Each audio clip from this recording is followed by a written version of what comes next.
Les amis, vidéo un peu spéciale aujourd'hui. Je vais réagir à la vidéo d'un mec qui passe son temps à chialer, qui passe littéralement son temps à pleurnicher. Toute sa vie se dire «Ah oui, mais le blanc est méchant. Oh, je suis un petit racisé qui souffre. Oh, la vie est difficile. Oh là là, c'est trop compliqué. Tu ne peux pas comprendre. Je ne peux pas m'en sortir.» Et pendant qu'il fait ça, évidemment, il ramasse du pognon. Alors qu'il y a de nombreuses autres personnes qui vont regarder ces vidéos et qui vont se persuader que toutes ces conneries sont vraies. Et c'est en ce sens que je crois que les vidéos que je partage sont importantes et parce que ça fait un contrepoids à toutes ces bêtises, à toutes ces conneries. Mais comme vous le savez, l'anti-racisme et toutes ces vidéos de pleurniche, c'est un gros business. Ils ont vu que certaines personnes comme Rakaya Chialo, etc., s'en sont mis plein les poches et ils se disent que c'est la voie royale pour réussir. Bon, sauf que pour eux, ça peut être bénéfique, mais pour les jeunes qui les regardent et qui s'en inspirent, c'est catastrophique. Bon, je ne vais pas trop tarder parce que c'est une vidéo qui est longue. Avant tout, je tenais à remercier un abonné qui m'a proposé cette vidéo. Il s'appelle Jérém. Vous voyez son profil s'afficher sur l'écran. Il a une page X où il fait de la vulgarisation, il fait des trades sur l'islam. Il montre un peu toutes les conneries, les crasses de cette religion. Donc, n'hésitez pas à faire un tour, c'est vraiment intéressant. Et si le contenu vous plaît, abonnez-vous parce que je trouve qu'il fait vraiment du bon travail. Bon, on va pas trop tarder les amis. N'oubliez pas de vous abonner, de liker, de partager et de commenter comme d'habitude. Et c'est parti pour cette vidéo.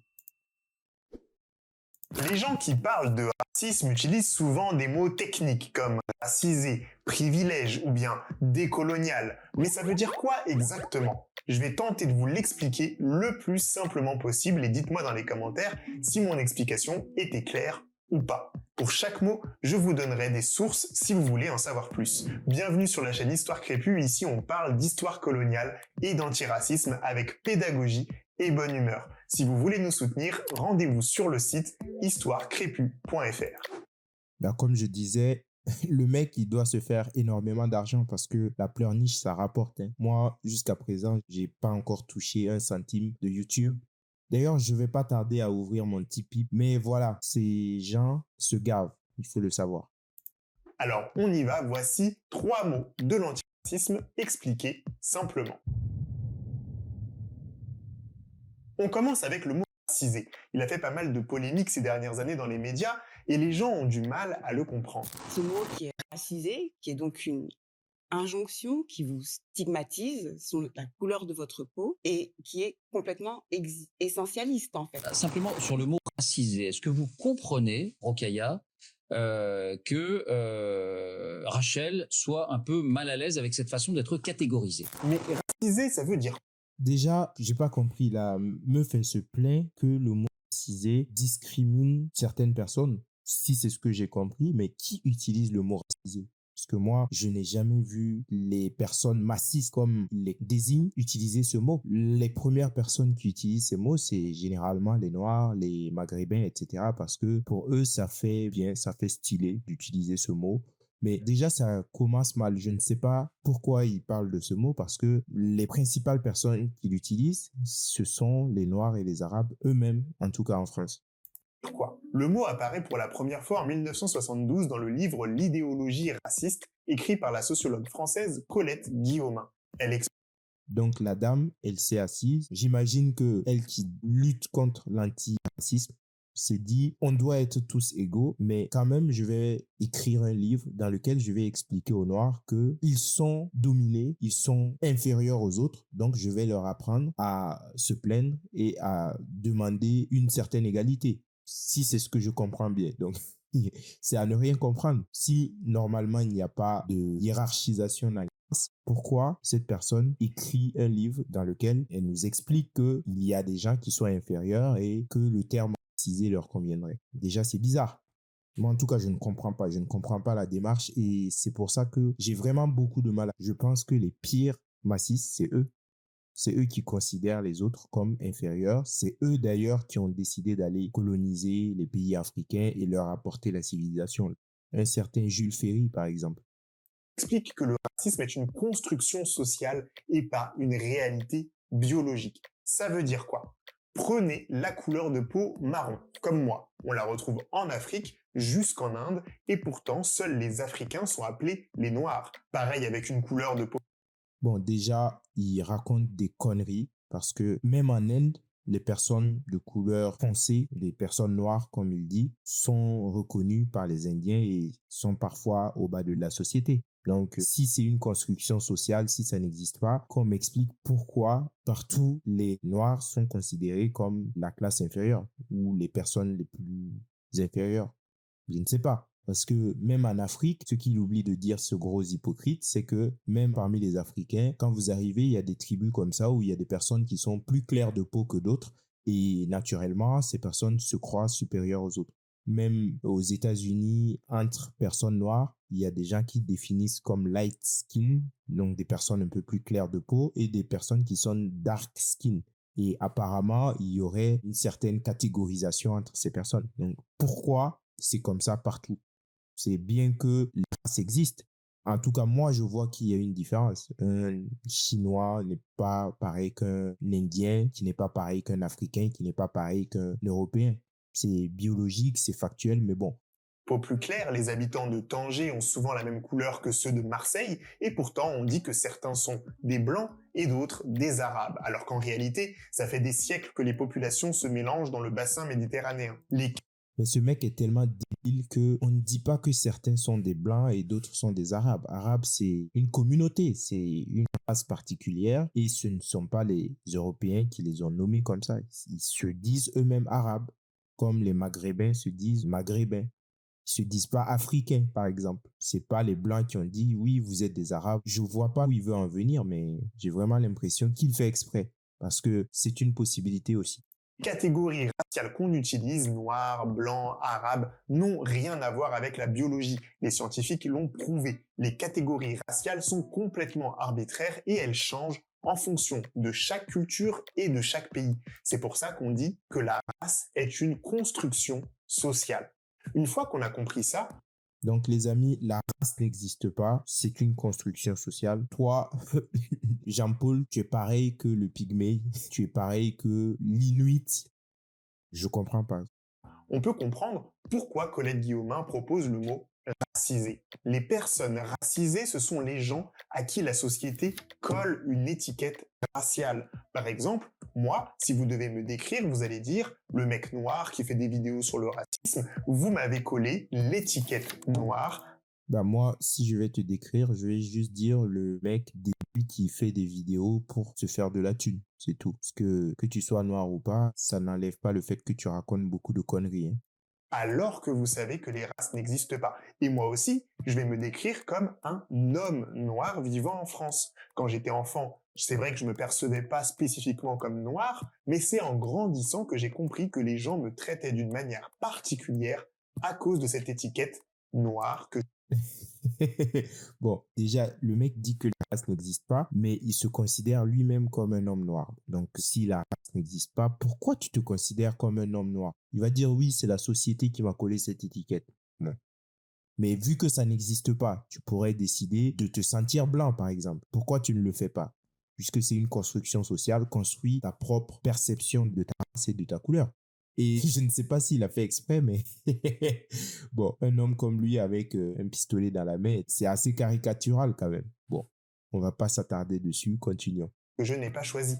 La société française, à cause de son histoire, m'a racisé. Il est important de souligner que cette racisation est faite selon une couleur de peau ou une origine qui peut être supposée ou réelle. Par exemple, j'ai des amis cubains et colombiens que les gens prennent pour des Algériens. Alors tant qu'on les prend pour des Algériens, les gens sont hostiles, mais dès qu'ils commencent à parler avec leur accent, les gens changent radicalement d'attitude et deviennent sympathiques. Pourquoi? Parce qu'en France, la racisation arabe génère de l'hostilité, alors que les racisations et les étiquettes latino génèrent de la sympathie. Rien à voir avec les États-Unis où les latinos seraient perçus avec hostilité et les arabes classés plus proches des blancs. Bon, je vais couper encore une fois. Je sais, c'est un peu chiant, mais bon, il faut que je réagisse. Il dit que des latinos qui ressembleraient à des maghrébins, à des arabes ici, il a pris l'exemple des Algériens, seraient mal perçus. Mais pourquoi ils sont mal perçus? Un mec, s'il est mal perçu, c'est parce qu'on a décidé de le catégoriser, de le raciser. Mais pourquoi les maghrébins sont mal vus en France? Peut-être parce que ce sont les gens qui font n'importe quoi, peut-être parce qu'il y a eu quelques attentats, peut-être parce que également ce sont les gens qui passent le temps à agresser, à peut-être tripoter certaines femmes. Ça, non. Pour lui, ça n'existe pas. Vu que rien n'a à voir avec rien, non, le crime n'existe pas, les statistiques n'existent pas. Et d'ailleurs, en parlant de statistiques, si ils étaient vraiment honnêtes, ces gens, vu que les races n'existent pas, quand on demande à faire des statistiques, au moins sur la nationalité, parce que vous savez, vu qu'il y a tellement de personnes étrangères en France, tellement d'OQTF, de personnes qui sont là, des migrants, etc., juste le fait de faire des statistiques, peut-être juste basé sur la nationalité, parce que ça, ce n'est pas la race. Si on part du principe que la race n'existe pas, les statistiques sur les nationalités, on verrait que peut-être certaines nationalités, pour ne pas dire certaines races, sont plus impliquées dans les délits que d'autres. Mais pourquoi ça ne se fait pas? Parce qu'ils savent que forcément, il y aura certaines personnes qui seront surreprésentées. Et c'est ça l'hypocrisie. Et c'est ça aussi qui fait que on ne peut pas s'en sortir avec ces gens. J'arrête, on va aller, sinon la vidéo va être beaucoup trop longue. Comprenez que le mot racisé ne sert pas à revendiquer une identité ou une race. Le mot racisé sert à décrire le fait que nos sociétés nous collent des étiquettes raciales. En France, les personnes qui subissent cette racisation sont souvent assignées à un groupe minoritaire. Les Noirs, les Arabes, les Asiatiques ou encore les Tziganes. Les personnes racisées vont subir des discriminations de la part du groupe majoritaire. Et donc, encore une fois, en France, ce sont les Blancs qui échappent le plus à la racisation. La société française les considère comme neutres et les décrit rarement comme blancs. Ils ne subissent pas de discrimination liée à leur étiquette raciale. C'est en 2019 que le terme racisé fait son entrée dans le dictionnaire. Et voici la définition du Robert. Personne touchée par le racisme, la discrimination. Dans le Larousse, on peut lire « se dit de quelqu'un qui est l'objet de perception ou de comportement raciste ». Mais c'est Bon, il a dit beaucoup de choses, les amis. Apparemment, pour être racisé, il faudrait faire partie d'un groupe minoritaire. Ok, sûrement en France, pour l'instant, les Blancs seraient majoritaires, même si j'ai quelques doutes vu toute l'immigration qu'il y a, mais bon, admettons. Donc en France, ça veut dire qu'aucun Blanc ne pourrait être racisé, ne pourrait être victime de racisme ou même de discrimination, parce qu'il fait partie du groupe majoritaire. Bon, prenons maintenant à l'échelle mondiale. Les Blancs, c'est l'ethnie la plus minoritaire aujourd'hui. Donc, ça veut dire que tous les Blancs à l'échelle mondiale seraient racisés maintenant, si on prend sa définition, parce que c'est vraiment à ne rien comprendre, parce que les Blancs sont les moins nombreux sur Terre, mais quand même, ce sont eux qui font partie de l'ethnie des oppresseurs, de ceux qui dirigent tout, etc. Quelle est la logique? Je ne sais pas. Mais bon, il a décidé que c'était comme ça, donc c'est comme ça. Et si on prend même à l'échelle de la France et qu'on parle de certains quartiers dans lesquels des Blancs se retrouvent en minorité et qu'ils subissent du racisme, des agressions, etc. Est-ce qu'on peut parler de racisme anti-blanc ou ça n'existe toujours pas? Ces hypocrites qui vous diront que ça n'existe pas. Si vous vous faites agresser, vous vous faites tabasser parce que vous êtes blanc, si des gens viennent dans une fête et disent qu'ils veulent charcuter du blanc et qu'il y a un jeune homme qui meurt, non, ça, ce n'est pas un acte massif, c'est juste une petite fête qui a mal tourné. Alors moi, j'ai été très frappée par la ressemblance entre ce fait divers et Roméo et Juliette.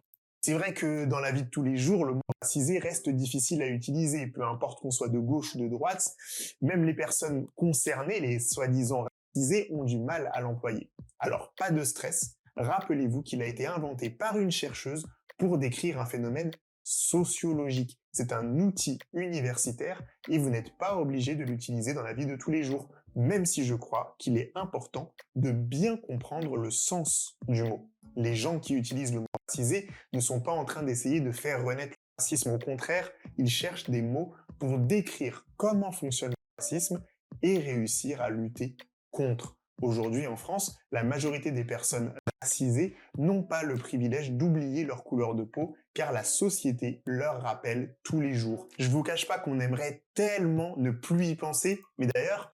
Bon, là encore, il raconte n'importe quoi, mais admettons, il dit que le mot racisé, on peut l'utiliser ou ne pas l'utiliser, mais je le redis encore, les personnes qui l'utilisent le plus ce sont les Noirs, les Maghrébins, etc. Ceux qui se disent victimes de discrimination, de racisme, etc. C'est eux qui utilisent exclusivement ce mot. Et ensuite, il dit qu'on aimerait pouvoir vivre sans se sentir pointé du doigt ou sans sentir qu'on a une étiquette sur le dos. Mais qui t'empêche de vivre sans ressentir cette étiquette? Parce que là, je ne comprends pas. En France, tu as les mêmes droits, les mêmes chances de réussir. On va tous dans la même école. On apprend tous la même chose. On vit normalement. Donc, je ne vois pas en quoi des personnes sont plus mises à l'écart que d'autres. Moi, personnellement, je trouve qu'il y a des gens qui font tout justement pour se mettre à l'écart elles-mêmes en se distinguant de façon négative et en faisant chier tout le monde. Moi, c'est vraiment l'impression que j'ai.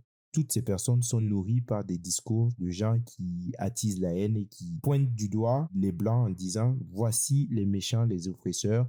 Ils sont nés blancs, voici leur faute, voici leur erreur et ils doivent le payer toute leur vie.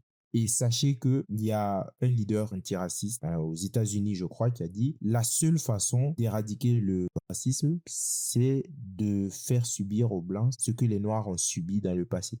Sachez que ces gens ne cherchent pas l'égalité. Ces gens cherchent à inverser les rôles parce que pour eux, le blanc a colonisé leurs ancêtres, a colonisé des pays il y a une soixantaine d'années, voire une centaine d'années maintenant, et il faut leur faire payer. Il faut aujourd'hui que les Blancs se soumettent, qu'ils soient en train de lécher les bottes de tous les Noirs. Et là, maintenant, on pourra dire que voilà, il n'y a plus de racisme parce que les Noirs dominent le monde, parce que c'est devenu le Wakanda et les Blancs sont devenus nos esclaves. C'est vraiment le projet. Est-ce que c'est pas ça, le privilège blanc? Les antiracistes parlent souvent de privilège blanc. C'est l'idée qu'un individu dans une société donnée sera avantagé parce qu'il est perçu comme blanc. Cette idée, elle s'inspire des recherches d'un sociologue afro-américain qui s'appelle William Edward Burghardt Dubois dans son livre Black Reconstruction in America, paru en 1935. Vous avez vu mon accent. Après avoir étudié la classe ouvrière, il développe le concept de salaire psychologique de la blanchité. En gros, même si les ouvriers blancs sont misérables à cause de leur classe sociale, ils auront toujours la satisfaction de se considérer comme supérieurs aux noirs dans la hiérarchie raciale, dans les sociétés. Mais les gars, vous voyez jusqu'où on va dans la stupidité?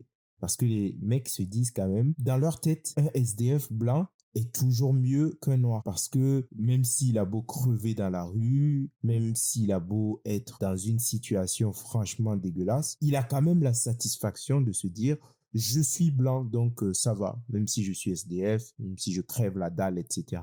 Au moins, je vaux mieux qu'un noir. Mais vous voyez un peu un peu l'idée de ces gens. Ce type de discours légitime le fait que certains Noirs et certains Arabes, des gens qui se disent de minorité, qui se disent perpétuellement discriminés, en arrivent à tabasser des gens sans vergogne, à leur appliquer des sévices vraiment inhumains parce que pour eux, les Blancs sont des gens privilégiés. Donc, même si vous les tabassez, même s'ils se retrouvent avec les yeux au beurre noir démolis, ils ont quand même la satisfaction d'être supérieurs aux Noirs ou d'être supérieurs aux autres minorités.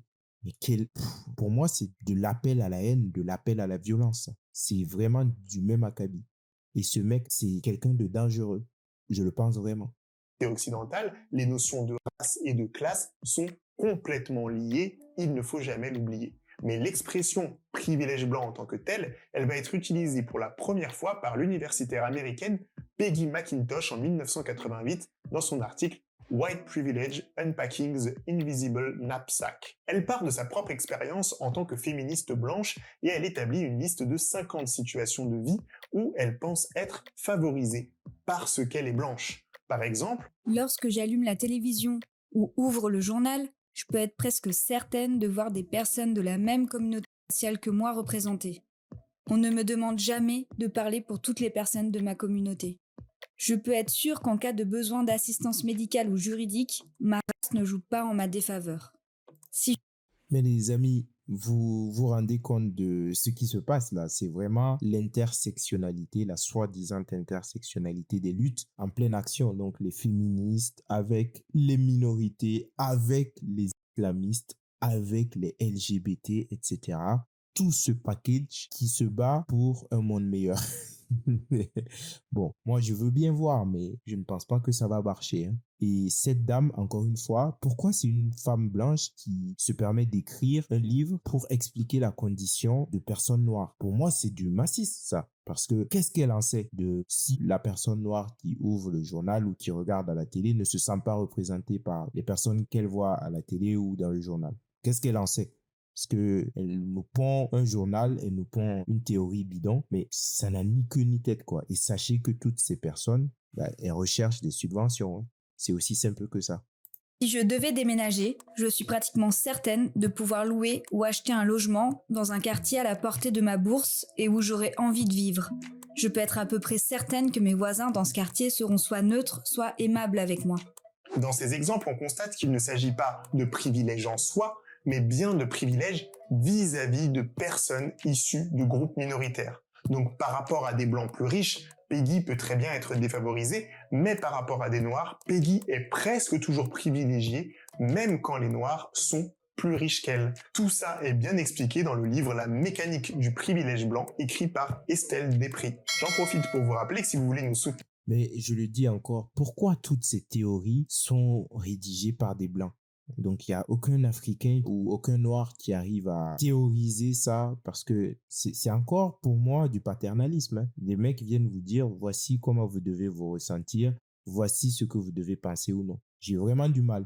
Et regardez, je vous dis, ça mange bien dans le camp de l'antiracisme, hein. Sachez que toutes ces personnes récoltent des gros billets à la fin du mois et ça doit sûrement leur donner un coup de boost dans leur envie de défendre la cause noire. rendez-vous sur le site histoirecrépue.fr. On a besoin de vos soutiens pour continuer à fournir des vidéos de qualité. Bref, les privilèges blancs sont presque invisibles pour les gens qui en bénéficient. Ils ne s'en rendent pas vraiment compte. Et comment ça, c'est possible? Eh bien, c'est parce que ce n'est pas Peggy qui choisit d'être privilégiée par rapport aux Noirs, c'est la société qui va privilégier Peggy car elle n'a pas d'étiquette raciale minoritaire. Elle est étiquetée blanche dans une société qui a une longue histoire raciste qui privilégie les personnes blanches. Et curieusement, ce serait pareil au Sénégal. Même si le pays est majoritairement noir, l'histoire coloniale du Sénégal fait que les personnes blanches restent largement privilégiées. C'est ce qu'on appelle le racisme systémique. Mais, est-ce que ça veut dire Donc, les Blancs, où que vous soyez, sachez que vous êtes toujours privilégiés, hein. Même si vous partez aux Antilles et que vous subissez peut-être certains actes de discrimination, si vous partez dans certains pays arabes ou maghrébins, dans certains pays africains où on ne vous apprécie pas trop, sachez que vous êtes quand même privilégiés, hein. C'est ça. Il n'y a rien d'autre à redire. Vos ancêtres ont colonisé certains pays, donc vous êtes privilégiés. Quoi que vous fassiez, arrêtez de vous plaindre, arrêtez de parler, arrêtez de vivre. Parce que rien que le fait de vivre, vous êtes privilégié. dire qu'une personne blanche ne subira jamais de discrimination et aura une vie parfaitement rose? Bien sûr que non. Une personne blanche peut être discriminée à cause de sa classe sociale, de son genre, de son état de santé ou encore d'une situation de handicap. Mais ce que souligne le concept de privilège blanc, c'est qu'à situation égale, une personne blanche en France aura des avantages qu'une personne noire, asiatique ou arabe n'aura pas. Le privilège blanc souligne que les personnes perçues comme blanches n'ont jamais à se définir racialement. Même si elles ne l'ont pas choisi, elles appartiennent au groupe dominant et de ce fait ne sont pas inquiétées de la manière dont la société va les percevoir et de si cela va avoir une incidence négative sur leur vie. C'est un des héritages de l'histoire coloniale française. Mais on l'a vu, la notion de race change en fonction des contextes. Donc une personne perçue comme arabe en France sera discriminée en France, mais si elle part vivre dans un pays d'Afrique du Nord, elle sera privilégiée du fait de sa classe sociale et mieux traitée qu'une personne noire. Et pareil, en tant que noir français à la peau claire, je bénéficie de certaines formes de privilèges blancs quand je vais dans certains pays d'Afrique. Il faudrait peut-être parler de privilège occidental dans ce cas, mais je ne sais pas vraiment si le concept existe. Dernier point, en tant qu'homme noir, je peux être privilégié sur certains plans par rapport à une femme blanche en situation de handicap. Le privilège est donc un concept mouvant et doit toujours prendre en compte. Et ça ne s'arrête jamais, quoi. En fait, il faut toujours chercher qui est la plus grande victime. Il faut toujours creuser pour savoir qui souffre le plus, qui est le plus discriminé, etc. Mais c'est vraiment une maladie à ce point, quoi. Donc, si vous êtes blanc, soit vous devez être une femme handicapée pour ne pas être trop privilégié. Sinon, à partir du moment où vous êtes en bonne santé, que vous êtes un homme, c'est encore pire. Là, quel que soit votre état, vous êtes privilégié.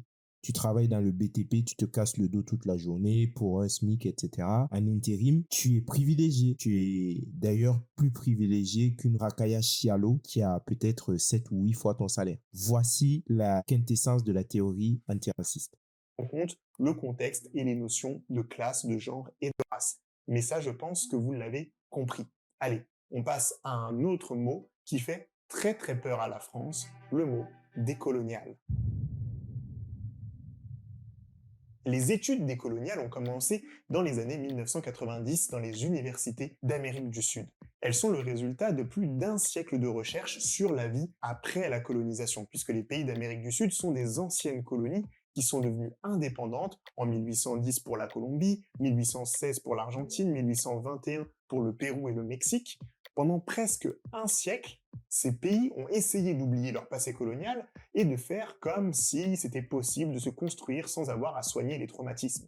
Mais un événement les a forcés à regarder l'histoire en face. En 1992, l'Espagne organise une exposition universelle qui célèbre les 500 ans de la découverte de l'Amérique, avec pour thème l'ère des découvertes. Cette expo va choquer les mouvements autochtones du Mexique, mais aussi du Guatemala, de Colombie, de l'Équateur, du Pérou et de Bolivie. Ces mouvements s'organisent pour rappeler que premièrement, il n'y a rien à célébrer, la conquête des Amériques a entraîné l'effondrement de civilisations complexes, et deuxièmement, que cette date marque le début d'un long génocide qu'ils considèrent comme étant toujours en cours, puisque beaucoup d'autochtones vivent aujourd'hui encore dans des réserves et subissent de nombreuses discriminations.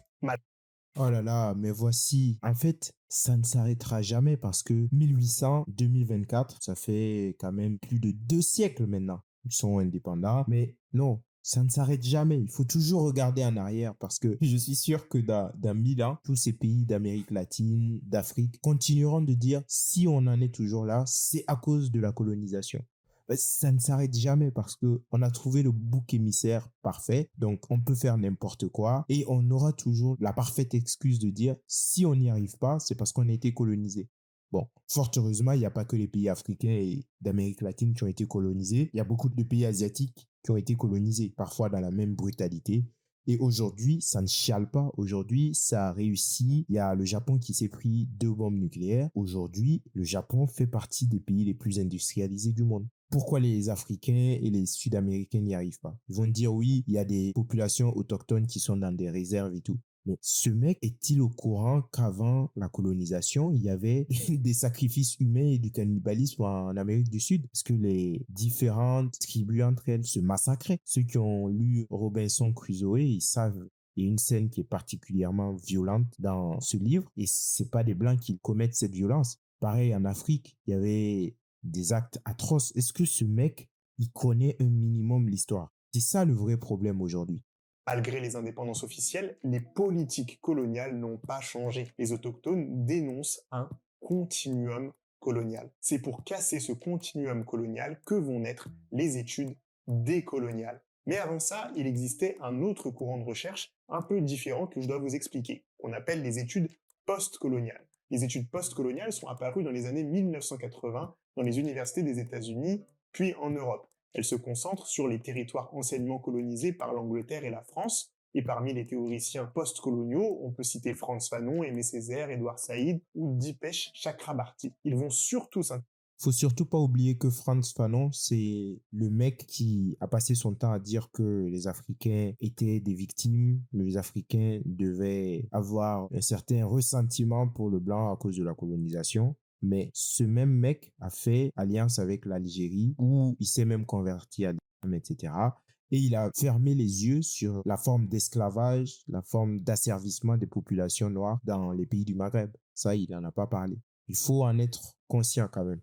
S'intéresser à l'héritage colonial et l'impact de la colonisation sur les nouvelles sociétés devenues indépendantes. Ils veulent se détacher des discours eurocentrés encore très présents. Le problème, c'est qu'ils ne tiennent pas compte des pays d'Amérique du Sud qui sont indépendants depuis longtemps, mais qui sont toujours aussi racistes et toujours influencés par des politiques coloniales. Il y a donc une différence entre les études post-coloniales, qui étudient les sociétés indépendantes en espérant qu'elles se détachent de leurs colonisateurs, et les études décoloniales, qui pensent que les indépendances ne suffisent pas pour véritablement casser le continuum colonial. Les deux se rejoignent sur plein de points, mais ce sont quand même des champs différents d'études. C'est pour ça que les études décoloniales ne vont pas se concentrer sur la période qui suit la fin du colonialisme, elles vont plutôt remonter dans l'histoire pour comprendre les origines du colonialisme, de la modernité occidentale et du capitalisme. Pour les études décoloniales, tout commence en 1492 avec le début de la colonisation par les Espagnols. Donc on appelait l'Abya Yala, c'était la terre qu'on appelle aujourd'hui l'Amérique latine, elle s'appelait Abya Yala. Et les études décoloniales pensent que les sociétés occidentales actuelles reposent toujours sur la colonisation et sur un système racial qui continue de dominer et d'exploiter les peuples et les ressources des anciennes colonies. Donc, oui, les indépendances institutionnelles ont bien eu lieu, mais la colonialité persiste à plusieurs échelles et à un niveau global. Alors, Bon, ce mec, il m'énerve quand même parce que c'est toujours la même rhétorique que tu entends avec toutes ces personnes. Si les pays d'Afrique, les anciens pays colonisés ne s'en sortent pas, c'est à cause de la colonisation qui a eu lieu il y a 60, 100 ans maintenant. Mais on ne s'en sort toujours pas parce que, soi-disant, il y a toujours des pays qui continuent d'avoir un rôle dans ces anciennes colonies. Et en fait, ça ne s'arrête jamais. Il n'y a jamais une fin pour dire oui, maintenant on est indépendant, on peut s'en sortir. Non, il y a toujours des théories du complot comme quoi, oui, les anciennes colonies passeraient par des méthodes obscures, franc-maçonniques, etc. pour toujours garder les petits Africains dans la misère. À un moment, il faut arrêter, quoi. Faut arrêter les présidents africains qui font n'importe quoi, qui pillent, qui envoient leurs enfants dilapider tout l'argent à Dubaï, en France, etc., en Suisse.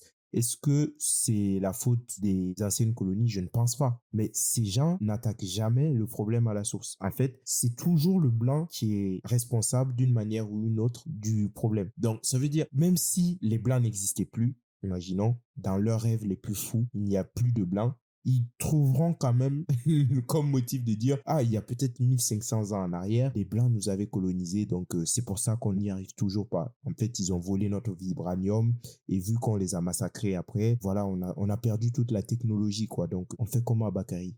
Comment on fait? Parce que ils sont partis avec le vibranium quand même. Mais c'est n'importe quoi. il faut que je vous explique le mot colonialité, ça veut dire quoi? J'ai trouvé plusieurs définitions dans le livre Pensée décoloniale, qui est un livre de référence à lire absolument. En gros, il y a plusieurs types de colonialité. La colonialité du pouvoir, c'est l'influence politique que les anciennes métropoles ont sur les anciennes colonies. La colonialité du savoir, c'est le fait que les idées, les histoires et les diplômes occidentaux sont légitimés et valorisés, même dans les universités d'Afrique ou d'Amérique du Sud, par rapport aux diplômes locaux. Si les diplômes locaux sont dévalorisés par rapport aux diplômes occidentaux, c'est parce qu'on a juste vu que les mecs qui ont des diplômes locaux et qui travaillent au pays n'ont, jusqu'à preuve du contraire, pas réussi à construire des structures qui rivalisent avec les structures européennes. C'est juste parce qu'on a vu que les soi-disant intellectuels qui se formaient et qui arrivaient au pouvoir ne faisaient rien d'autre que dilapider l'argent et faire n'importe quoi. C'est juste ça. En fait, même si vous pensez que l'Africain est totalement con, parce que c'est ce que vous insinuez, il voit. Il sait que l'occidental, il a bossé chez lui, il a fait l'université et tout. Après, le mec, il t'envoie des fusées dans l'espace. Chez eux, il y a des mecs qui ont bossé, qui ont soi-disant des doctorats et tout. Ils arrivent même pas à construire un moteur en 100 ans. C'est juste ça, en fait. Il n'y a pas à chercher plus loin. La colonialité de l'être, c'est le fait que les personnes non blanches sont perçues comme des autres, en dehors de l'humanité. Leurs vies ne valent pas autant que les vies occidentales. Et enfin, la colonialité du genre, ou le féminisme décolonial, avec les travaux de Maria Lugones, qui réfléchit aux critères des féminités et des masculinités occidentales qui ont été imposés au reste du monde. Finalement, les études décoloniales sont assez proches d'une autre théorie qu'on appelle la théorie de la dépendance, pensée par Samir Amin. Je vous conseille cette vidéo si ça vous intéresse. Moi, je crois qu'aujourd'hui en France, il faut s'intéresser aux études décoloniales pour éviter de créer un modèle hyper ségrégué, comme c'est le cas aux États-Unis ou au Brésil, par exemple. Dans notre contexte, on voit bien que La France n'a rien à voir avec les États-Unis ou le Brésil parce que aux États-Unis et au Brésil, l'histoire a vraiment été faite d'esclavage. Ce sont des nations qui ont été bâties littéralement sur l'esclavage, ce qui n'était pas le cas en France. Donc, il faut arrêter de tout mélanger. C'est quand même bizarre qu'un mec comme toi ne sache pas ses connaissances élémentaires, quoi. Colonialité existe toujours quand on regarde la place des béquets aux Antilles, ou bien la répression des Kanaks, ou encore l'existence du franc CFA. Personnellement, je suis très inspiré par les études décoloniales, même si elles ne sont pas encore véritablement déployées en France et qu'elles continuent de faire peur. Dans les médias français, vous aurez sûrement entendu le fameux mot décolonialisme, une idéologie qui aurait été importée des États-Unis et qui s'infiltre dans nos universités. Bon, déjà on vient de voir que ça vient d'Amérique du Sud et il faut dire que le décolonialisme n'existe pas vraiment, tout comme le wokisme. Tout comme la discrimination, tout comme le mot racisé, ça n'existe pas vraiment, on peut dire ça. Parce que tout ça, ce sont des concepts qui ont été créés de rien. Pourquoi wokisme, décolonialisme, etc. n'existeraient pas? Ou l'islamo-gauchisme, tous ces mots en isme sont imposés par les camps conservateurs pour décrédibiliser les études décoloniales et faire croire que ce sont des idéologies identitaires, racistes et dangereuses pour la France. Bon, les amis, je vais m'arrêter là parce que ça fait trop long. Il tourne en rond maintenant. Bon, sachez en tout cas que pour ces gens, vous êtes des gens privilégiés et l'antiracisme ne s'arrête jamais. L'objectif, c'est soit de réduire le dernier blanc en position d'esclavage ou de totalement en finir avec les blancs. C'est ça. Sachez que pour ce type de personnes, la seule façon de se dire qu'il n'y a plus de racisme, c'est que vu que le vrai problème, c'est le blanc en soi, un bébé blanc qui naît, il est déjà oppresseur. La seule solution, c'est d'en finir, c'est de s'en débarrasser. Ils ne le diront jamais de façon frontale comme ça, quoique il y a des gens qui l'ont dit. Elles n'ont absolument rien eu, elles n'ont pas été inquiétées par la justice, mais au fond, c'est ce qu'ils pensent. Donc, j'espère que cette vidéo vous aura plu. Bon, moi, ça m'a un peu ennuyé parce que c'était long, il a raconté beaucoup de conneries. C'est une vidéo qui n'a pas été facile pour moi à tourner. Plus, reprendre un mec qui passe son temps à chialer, c'est pas le plus intéressant. Mais j'espère que, bon, ce que j'aurais dit vous aura plu quand même et que vous comprendrez un peu la façon de penser de toutes ces personnes. Moi, je vais m'arrêter là. N'oubliez pas de vous abonner, de liker, de partager, de commenter. Et je vous dis à bientôt pour une autre vidéo. Ciao. Blanc sans le vert, avec black, comme quoi sans rêve, c'est tous les mêmes.